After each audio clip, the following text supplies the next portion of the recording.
राधे राधे दोस्तों आज की वीडियो दो मायनों में खास है। सबसे पहली बात, आज की वीडियो में हम बात करेंगे भारत के एकमात्र रुक्मिणी जी के मंदिर के रहस्य के बारे में, और दूसरी हम बात करेंगे श्री कृष्ण और रुक्मिणी दो अनंत प्रेमियों के एक विरह की कहानी, एक ऐसे हृदय विदारक विरह की जिसे ना जाने उन्होंने कैसे सहा होगा। दोस्तों, गुजरात के द्वारका में द्वारकाधीश मंदिर से 2 किलोमीटर की दूरी पर स्थित है रुक्मिणी जी का मंदिर। इस मंदिर की खूबसूरती अवर्णनीय है। जैसा कि हम सबको पता है कि रुक्मिणी श्री कृष्ण की सबसे प्रथम और सबसे प्रिय पत्नी रही। हैरानी की बात यह है कि रुक्मिणी जी का मंदिर कृष्ण के द्वारका नगरी से बाहर बना हुआ है, जबकि पत्नी होने के नाते उनका मंदिर तो श्री कृष्ण के मंदिर के साथ या फिर श्री कृष्ण के मंदिर में ही रुक्मिणी जी की मूर्ति होनी चाहिए थी। यहाँ तक कि द्वारकाधीश मंदिर में भी रुक्मिणी रूप में विराजमान होने की जगह वह लक्ष्मी रूप में विराजित है। ऐसा क्यों है? इसके पीछे क्या कारण है? आज हम आपको इसी रहस्य को बताने वाले हैं। दोस्तों, द्वारकाधीश मंदिर में रुक्मिणी जी की एक पौराणिक कथा काफी अधिक प्रचलित है कि वो वहाँ क्यों नहीं विराजती, और कहा जाता है कि यादवों के कुल गुरु ऋषि दुर्वासा का आश्रम द्वारका से कुछ ही दूरी पर थिडारा नामक स्थान पर स्थित है। एक बार रुक्मिणी व श्री कृष्ण के मन में उनका अतिथि सत्कार करने की इच्छा उत्पन्न हुई। दोस्तों, ऋषि दुर्वासा से कौन नहीं परिचित है, उनके गुस्से को कौन नहीं जानता है। बड़े बड़े राजा महाराजा और देवतागण भी अपनी पूजा या अन्य संस्कारों में ऋषि दुर्वासा को बुलाने से बचते हैं, क्योंकि उन्हें गुस्सा आ जाए ये बहुत आसान बात है और वो छोटी छोटी बातों पर भी भयंकर श्राप दे सकते हैं। लेकिन जिससे कोई प्रेम नहीं करता उससे हमारे श्री कृष्ण प्रेम करना कैसे छोड़ सकते हैं? और वो भी ऋषि दुर्वासा से काफ़ी प्रेम करते थे, तो उन्होंने ऋषि दुर्वासा को अतिथि सत्कार करने के लिए बुलाया। कृष्ण और रुक्मिणी दुर्वासा ऋषि को निमंत्रण देने उनके आश्रम पहुंचे। ऋषि दुर्वासा का चिड़चिड़ा स्वभाव और त्वरित क्रोध किसी से छुपा नहीं है।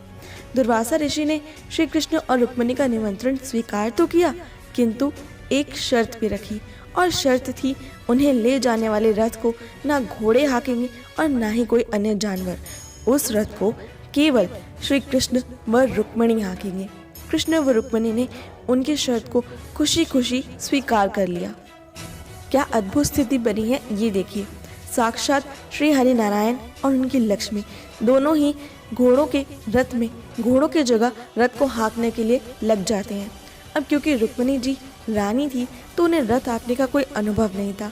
कुछ समय पश्चात वो थक गई और उन्हें प्यास से व्याकुलता महसूस होने लगी। उनका गला सूखने लगा और उन्होंने अधीरता से श्री कृष्ण की ओर देखा, किंतु कुछ कहा नहीं।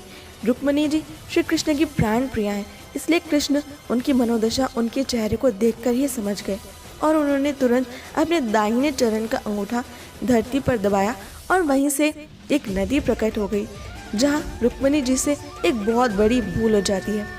प्यास की व्याकुलता की वजह से रुक्मिणी जी दुर्वासा ऋषि से जल ग्रहण करने की आज्ञा लेना ही भूल जाती हैं तथा उनके पहले स्वयं ही जल ग्रहण कर लेती हैं, और ये देखकर दुर्वासा ऋषि बहुत क्रोधित हो जाते हैं। उन्होंने उसी समय श्री कृष्ण व रुक्मिणी को विक्षोभ अर्थात अलग रहने का श्राप दे डाला।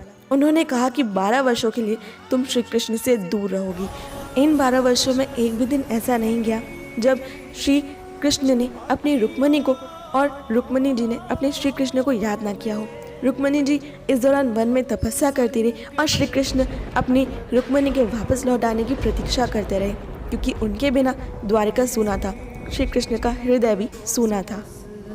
और तब से लेकर आज तक कहा जाता है कि इसी कारण से द्वारका में दोनों को एक साथ नहीं पूजा जाता है, और यही कारण है कि रुक्मिणी मंदिर को श्री कृष्ण के द्वारकाधीश मंदिर से अलग बनाया गया है। इसके अलावा दोस्तों, आज भी कृष्ण व रुक्मिणी का विवाह प्रत्येक वर्ष द्वारका में धूमधाम से मनाया जाता है, जहां द्वारकाधीश मंदिर से बारात निकलती है और रुक्मिणी मंदिर तक जाती है। दोस्तों, अगर आप भी अपने हर दिन के जीवन को भरना चाहते हैं अद्भुत कृष्ण ज्ञान और श्री कृष्ण की सबसे अद्भुत सीख से, तो आप हमें हमारे नए YouTube channel spark of success पर ज़रूर फॉलो करें, उसे ज़रूर सब्सक्राइब करें। मैंने उसका लिंक अपने डिस्क्रिप्शन में दे दिया है और स्क्रीन पर भी उसका नाम फ्लैश हो रहा है। अगर आपको पसंद आई सच्चे प्रेम की अद्भुत गाथा तो इसे लाइक, शेयर और हमारे चैनल को सब्सक्राइब करना बिल्कुल ना भूलें। और राधे राधे।